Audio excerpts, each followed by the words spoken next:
إن الحمد لله نحمده ونستعينه ونستغفره ونعوذ بالله من شرور أنفسنا وسيئات أعمالنا من يهده الله فلا مضل له ومن يضلل فلا هادي له وأشهد أن لا إله إلا الله وحده لا شريك له وأشهد أن محمدا عبده ورسوله اللهم صل وسلم على نبينا محمد وعلى آله وصحبه وتابعين وتابعيهم بإحسان إلى يوم الدين وبعد يا أيها الذين آمنوا اتقوا الله حق تقاته ولا تموتن إلا وأنتم مسلمون يا أيها الناس اتقوا ربكم الذي خلقكم من نفس واحدة وخلق منها زوجها وبث منهما رجالا كثيرا ونساء واتقوا الله الذي تساءلون به والأرحام إن الله كان عليكم رقيبا يا أيها الذين آمنوا اتقوا الله وقولوا قولا سديدا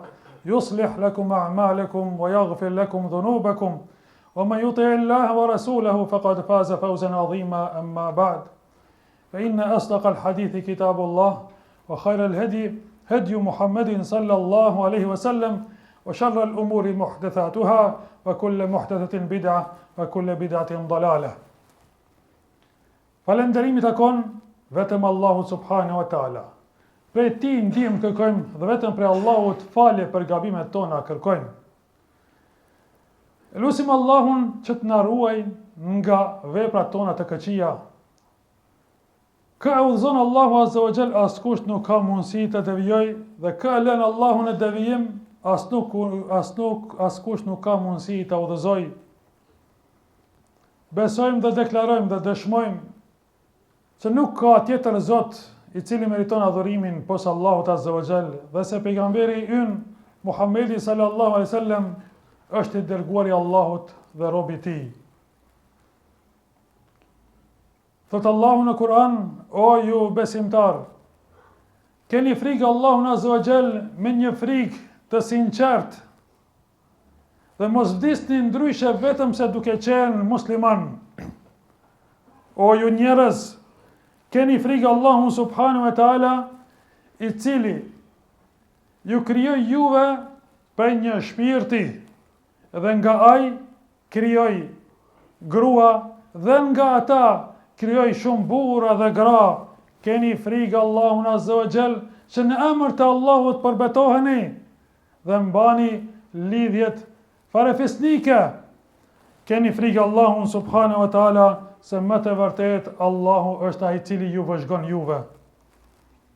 Në ajetin tjetër na porosit Allahu azza wa jall duke thënë: O ju besimtar, folni fjalë të drejta, të sakta. Ju përmirëson Allahu azza wa jall veprat tuaja dhe ja fal mëkatet, dhe kush e respekton Allahun dhe të dërguarin e tij, ai ka fituar me një fitore shumë të madhe. Në vazhdim, thot pejgamberi alayhis salam, fjala më e mirë është fjala Allahut azza wa jall në Kur'an. Udhëzimi më i mirë është udhëzimi i profetit Muhammed sallallahu alaihi wasallam. Gjërat më të këqija në fe janë ato të shpikurat në emër të fesë. E çdo shpikje është humbje, dhe çdo humbje të dërgon në dalalet, në devijim.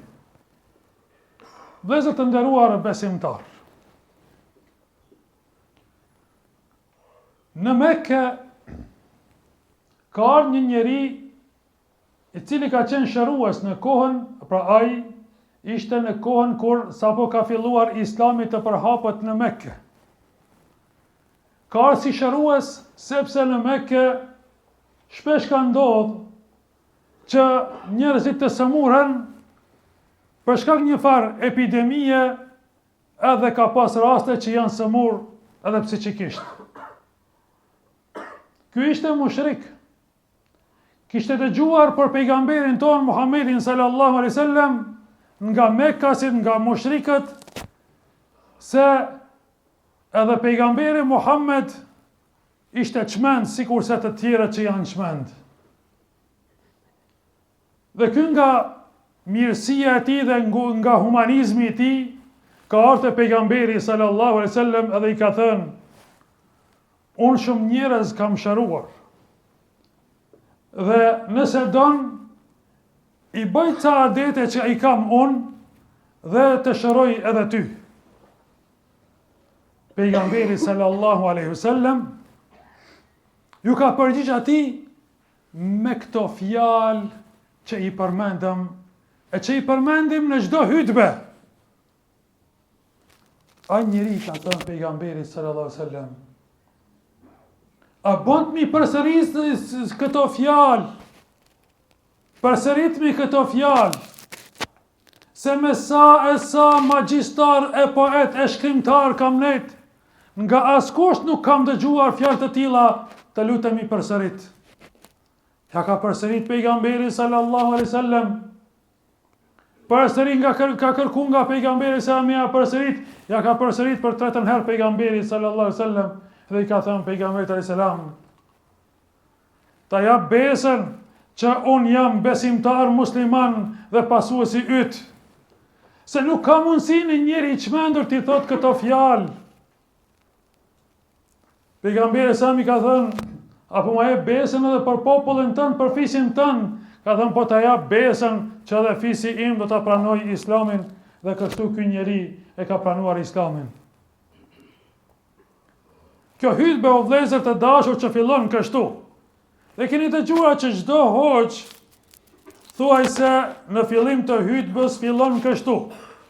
Kjo ka mbetur si traditë e pejgamberit sallallahu alaihi wasallam për punët e hajrit, ligjërime që i ka që ka filluar pejgamberi sallallahu alaihi wasallam në hutbë vazhdimisht ka filluar pa me këtë hyrje. Po ashtu edhe kurorizimet kur i ka lidh pejgamberi sallallahu alaihi wasallam ka filluar po ashtu me këtë hyrje. Është një hyrje madhështore o vëllezër të dashur, e që desha në këtë hutbe, pasi që vazhdimisht i dëgjojmë këto nga ligjëruesit, nga hoxhallarët, të shpjegojmë pak më detajisht për kuptimin e këtyre fjalëve të pejgamberit sallallahu alaihi wasallam. Innal hamdalillah nahmedu. Me të vërtet, falenderimet më madhështore i takojnë të madhëruarit Allah. Atë falenderojmë. Çdo falenderim i takon Allahut subhanahu wa taala. Për çdo mirësi që kemi përdorur në të kaluarën, që na ka godit ajo mirësi, falenderohet Allahu azza wa jall. Për mirësitë e tashme që i përdorim dhe jemi në ato mirësi, e falenderojmë Allahun subhanahu wa taala, dhe i vetmi i cili falenderohet për mirësitë në të ardhmen që do të na goditin ato të mira të Allahut azza wa jall, do të na vinë. Falenderohet Allahu azza wa jall për këto. Falenderohet Allahu i vetmi, i pashoq, për ato mirësi që nuk i dim, i kemi përdorur dhe jemi në ato mirësi nuk i dim na, dhe për mirësi që i dim. E falenderojmë Allahun subhanahu wa taala. E madhrojmë me falenderim Allahun subhanahu wa taala. Në ka mësuar Allahu në surën el-Fatiha fillimisht në Kur'an, dhe në fillim të namazit të fillojmë me elhamdulillahi rabbil alamin. Falenderimi takon vetëm Allahut azza wa jall, Zotit të botëve. E falenderojmë Allahun azza wa jall në çdo namaz. E falenderojmë Allahun azza wa jall edhe pas namazit, duke thënë elhamdulillah 33 herë. E falenderojmë Allahun azza wa jall kur të ngopemi, pasi që të hamë ushqim, e falenderojmë Allahun azza wa jall kur të bim në gjumë, e falenderojmë Allahun azza wa jall kur të zgjohemi nga gjumi. I vetmi i cili falenderohet në këtë formë është Allahu subhanahu wa taala. Falenderimet më madhështore i takojnë Allahut azza wa jall. Njeriu falenderohet për një të mirë që e ka bërë, e falenderojmë. Por falenderimi për gjithçka i takon vetëm Allahut, sunduesit të botëve. Dhe në vazhdim themi nesta'inu. Kërkojmë ndihmën e Allahut azza wa jall. Si ligjërues kërkojmë ndihmën e Allahut subhanahu wa taala për këtë fjalë që do t'i flas. Pa ndihmën e Allahut Azza wa Jall nuk ka mundësi as t'ja dërgojmë fjalët në veshën e njerëzve. Dhe gjitha kjo bëhet me aftësitë dhe mundësitë që na jep Allahu subhanahu wa taala. Pe ti ndihmë kërkojmë për ibadetet tona, për namazin ton, për agjerimin ton. Në jetën tonë vazhdimisht kemi nevojë për ndihmën e Allahut Azza wa Jall. Edhe na ka mësuar Allahu po në surën El-Fatiha në namaz sa themi iyyake na'budu wa iyyake nesta'in, ne vetëm ty të adhurojmë dhe vetëm prej teje ndihmë kërkojmë. Ndihma absolute kërkohet vetëm prej Allahut subhanahu wa taala. Ai i cili e ka pushtetin total mbi botën dhe mbi krijesat e tij. Ne mbështetemi tek Allahu subhanahu wa taala. Na ka mësuar pejgamberi selam që ta kërkojmë ndihmën e Allahut Azza wa Jall, se pa ndihmën e Allahut as nuk përmendet Allahu, as nuk adhurohet Allahu subhanahu wa taala, as nuk falenderohet Allahu. E gjitha kjo bëhet me ndihmën e Allahut subhanahu wa taala. Të ndihmon Allahu Azza wa Jall ty dhe ti e lë punën dhe vjen në xhuma me fal namazin e xhumas. Të ndihmon Allahu Azza wa Jall ta bën të mundshme që ti bish sejdë Allahu subhanahu wa taala dhe ta madhrosh Allahun Azza wa Jall. Wa nastaghfiruh. Dhe kërkojmë falje prej Allahut subhanahu wa taala për gabimet tona. Istighfar do të thonë dy komponente i ka, dy elemente. Fjala istighfar kërkim falja. Do të thonë mi fal mëkatet o Zot dhe në njëjtën kohë mi mbolo mëkatet. Mos më demasko, sepse po na demaskoj Allahu Azza wa Jall, Allahu na ruajt, nuk na jet fytyrë para njerëzve. E kjo është prej mirësisë së Islamit, mirësisë së fesë islame. Në ditën e gjykimit, vëllezër të nderuar, Allahu Azza wa Jall njeriun, robin e vet e ndan veç. Dhe i thot, o ti robi im, atë kujtohet mëkatet që i gëbo filan mëkatin e këtë. Thot, po o Zot, gjitha i pranon robi. Thot Allahu, unë ti kam mbuluar këto në dynja dhe unë sot ti fali këto mëkate. Pra, falja e plotë Allahut Azza wa Jall është që Allahu me ti fal mëkatet, me ti shlym, mos me të dëshku për ato mëkate, edhe me ti mbulu ato mëkatet që mos me të demasku para njerëzve. Në vazhdim, thot pejgamberi sallallahu alaihi wasallam, wa na'udhu billahi min shururi anfusina, dhe kërkojmë mbrojtjen e Allahut Azza wa Jall nga sherri, nga e keqja e vetvetes tonë. Sepse egoja e njeriut shpesh din që njeriu ta urdhëroj në punë të këqija. Edhe kështu njeriu bëhet rob i veprave të këqija. Dhe pejgamberi sallallahu alaihi wasallam po na mëson që o Zot, kërkojmë mbrojtjen tënde nga veprat e këqija, dhe po ashtu nga punët e liga. Na mbroj neve, qofshin ato mëkate të mëdha, qofshin ato mëkate të vogla, sepse mëkatet e vogla janë post për mëkatet e mëdha, e mëkatet e mëdha janë post për kufër, për mos besim, Allahu na ruajt. Pa të arsye pejgamberi sallallahu alaihi wasallam, pra gjatë ligjërimit ka filluar kështu, duke kërku edhe mbrojtjen e Allahut Azza wa Jall prej veprave të këqija. Nefsi, vetvetja, egoja, kanë thënë dietarët, ndahet në 3 pjesë, që shta ka mësuar Allahu në Kur'an. Vetvetja ka vetvetja që ka arrit, pra nefsi në atë gradë të lartë që nuk e urdhëron njeriun përveç se në punë të mira, nga zemra e tij. E ka eduku zemra, e ka eduku vetveten e tij, pra vetvetja e tij nuk kanon më, edhe në brendi ka punë të këqija. Dhe ka nefs, ka ego që e fut njeriun në vepra të këqija.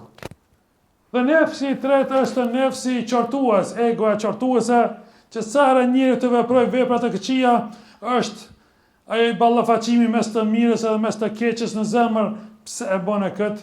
Nuk e bën mirë, ke bën mëkat, pra ai ballafaqohet në brendin e vet dhe nuk është i rahatshëm në brendin e tij, në shpirtin e tij. Në vazhdim, thot pejgamberi sallallahu alaihi wasallam, kën e udhëzon Allahu azza wa jall, askush nuk ka mundësi me deviju. A e keni parë dikush I cili udhëzohet në rrugën e Allahut azza wa jall, ndoshta edhe fillon shoqëria me thirr atë përsëri në punë të këqija, por ai jo, thot, më I kam lënë ato. I bën vijnë vezveset e shejtanit, që për me deviju, për me lënë namazin, për me kthy në mëkate, ai jo. Përsëri vazhdon në rrugën e Allahut azza wa jall. Kalojnë vite dhe vite dhe ajo është I qëndrueshëm, I vendosur në rrugën e Allahut subhanahu wa taala dhe nuk devijon. Këtu është vetëm urtësia e Allahut subhanahu wa taala, ka udhëzon Allahu azza wa jall, nuk ka se më kush e devijon. Është rasti shpesh për shembull ndodh që të çuditemi me raste, ku edhe vetë thuani, pra ka dul ky fëmijë kështu mu udhëzu. Kur familjen e ka të devijuar, babën e nuk di çka, se në mire me punë të liga, me punë të këqija, por dikë kur don Allahu azza wa jall mu udhëzohet. Do shta të gjithë janë pabesimtar, vjen nga vendet të largëta, popull që nuk kanë lidhje ndoshta me Islam, bëhet diçka sebeb e udhëzon Allahu azza wa jall atë miri dhe bëhet besimtar I sinqert dhe I drejtë. E kë e le Allahu azza wa jall në devijim në humbi, askush nuk ka mundësi ta udhëzoj. Edhe kjo, çuditën njerëzit tën, si mor ky? Sa ka ditë për fjalët e Allahut azza wa jall? Apo është I ngritur intelektualisht? Është I arsimum? Është doktor, është shkencëtar, si nuk po mundet me kuptu që është vetëm një Zot I cili meriton adhurimin.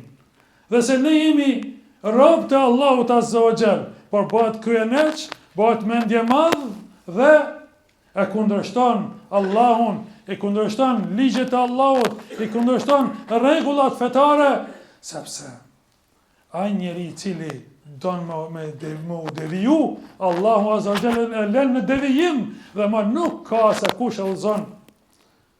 Pejgamberi sallallahu alaihi wasallam u mërzitte për axhin e tij Ebu Talibin, pse nuk po pranoni Islamin? Allahu I tha, ti nuk e udhëzon këndo, por Allahu e udhëzon këndo. Andaj falenderoni Allahun azza wa jall për udhëzimin tuaj, se kjo nuk ka ndodhur vetëm pse prej dëshirës tonë, por ka qenë mbi gjitha dëshira Allahu subhanahu wa taala, sepse dhe ne kemi mujt me qenë si kurse të tjerët. Kedhalike kuntum min qablu, famanna Allahu aleikum. Allahu ka drejtuar edhe sahabeve duke I thënë, edhe ju ishit kështu në të kaluarën, ishit në ignorancë, ishit në pabesim, por deshi Allahu subhanahu wa taala dhe ju udhëzoi juve me mirësitë e Allahu subhanahu wa taala. Andaj e falenderojmë Allahun azza wa jall për këtë mirësi. Kjo nuk ishte aftësia jon, por ishte vetëm dhurat, ky udhëzim prej Allahu subhanahu wa taala, edhe atë falenderojmë. Dhe dëshmojmë se nuk ka tjetër Zot I cili meriton adhurimin përposa Allahut azza wa jall, dhe se pejgamberi sallallahu alaihi wasallam është I dërguari I Allahut subhanahu wa taala. Aqulu qawli hadha wa astaghfirullahi wa lakum walhamdulillahi rabbil alamin. Alhamdulillahi rabbil alamin, wa afdalu salatu wa atammu taslima ala nabiyina Muhammedin sallallahu alaihi wasallam. Lutim Allahun azza wa jall. Atë falenderojmë dhe salat e selamet pejgamberit ton Muhammedi sallallahu alaihi wasallam ja dërgojmë. Të nderuar vëllezër, pejgamberi sallallahu alaihi wasallam I lexoi edhe ajetet më pas që I lexuam në fillim të hutbës. Këto ajete ku Allahu I këshillon besimtarët ta kenë vazhdimisht frikë Allahun subhanahu wa taala, dhe ta lusin vetëm Allahun azza wa jall, dhe ta folin vetëm fjalën e drejtë, sepse imani dhe fjala e drejtë e besimtarëve I bën besimtarët që të veprojnë vepra të mira, se Allahu ja u përmirëson atyre veprat e tyre të këqija, pra I drejton ata Allahu ka rruga e drejtë. Dhe na këshillon këto ajete që të vdesim në atë besatim që e kemi dhënë Allahut azza wa jall, ashhadu an la ilaha illallah wa ashhadu anna Muhammadur Rasulullah, pra të vdesim vetëm se duke qenë musliman, pra të udhëzuar në rrugën e Allahut azza wa jall. Në vazhdim është edhe një citat nga pejgamberi sallallahu alaihi wasallam, ku i përkujton besimtarët më pas. Fjala më e drejtë, më e saktë është fjala Allahut Azza wa Jall në Kur'an. Ku Mekkasit kanë ardhur te mushrikët e pejgamberit sallallahu alaihi wasallam dhe kanë diskutuar me pejgamberin sallallahu alaihi wasallam rreth Kur'anit, rreth udhëzimit, rreth Islamit, ka thënë atyre Allahu Azza wa Jall, thuaj ju ti Muhammed atyre. Pra e janë me ndonjë libër prej Allahut, nëse është më i mirë, më i saktë se sa ky libër, se sa ky udhëzim, edhe unë prapë udhëzoj, po udhëzohem. Po nuk ka pas mundësi, ata nuk kanë pas mundësi me sjell ndonjë libër më të saktë se sa Kur'ani, dhe ndonjë udhëzim më të mirë. Dhe udhëzimi më i mirë është, thot pejgamberi sa, udhëzimi i pejgamberit Muhammed sallallahu alaihi wasallam. Nuk ka udhëzim më të plot se sa udhëzimi i pejgamberit ton Muhammedit sallallahu alaihi wasallam. Dhe punët më të liga, më të këqija janë pra me shpik gjëra në emër të fesë. Kinse janë prej fesë. Gjërat e shpikura janë ato bidate që futën në fe, në emër të fesë, kinse me këto të adhurojmë Allahun, kinse me këto punë ne është problemi. Asesi njëri u merr mëkate, dhe se punët e këqija, sikurse që janë bidatet në emër të fesë, kanë thënë dietarët, janë më të këqija dhe sa vetë mëkati. A dini pse? Sepse njeriu kur bën mëkat, e din që është duke bërë mëkat dhe pritet të pendohet tek Allahu Azza wa Jall. Kurse ai i cili bën bidate të shpikura në fe, mendon se janë prej fesë, mendon se pa adhuron Allahun, e në fakt ai nuk është duke adhuruar Allahun, ai nuk e din këtë dhe ai ka më vështirë të pendohet prej bidatit. Se mendon që është duke bërë veprime që afrojnë tek Allahu subhanahu wa taala.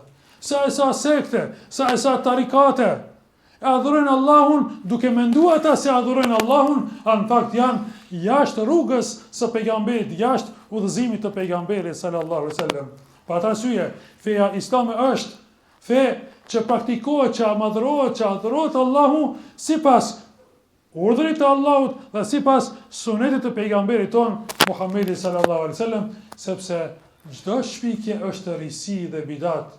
E çdo bidat e dërgon njeriu në dalalet, në humbje, e çdo humbje është devijim prej rrugës së Islamit, prej rrugës së pejgamberit ton Muhammedit sallallahu alaihi wasallam. Elusim Allahun të na udhëzojë në rrugën e drejtë. Elusim Allahun të jemi praktikues të Kur'anit dhe të sunetit të pejgamberit sallallahu alaihi wasallam. Elusim Allahun azza wa jall që kur të ndahemi prej kësaj bote të ndahemi duke qenë Allahu i kënaqur me veprat tona, me thëniet tona, me punët tona në përgjithësi. Elusim Allahun të mëshiroj të vdekurit tanë. Elusim Allahun të fal gabimet tona dhe të na mbuloj gabimet tona të meta tona. Elusim Allahun të laj borxhet tona, të shëroj të sëmurrit tanë. Elusim Allahun të ndihmoj muslimanëve kudo që të jenë nëpër botë. Elusim Allahun të ndihmoj muslimanëve në Gaza e në Palestinë. Elusim Allahun azza wa jall të na udhëzojë neve dhe përmes neve të udhëzojë edhe të tjerët. Amin, amin, amin. Walhamdulillahi rabbil alamin. Wa aqimus salah. Inna salata tanha anil fahsha'i wal munkar.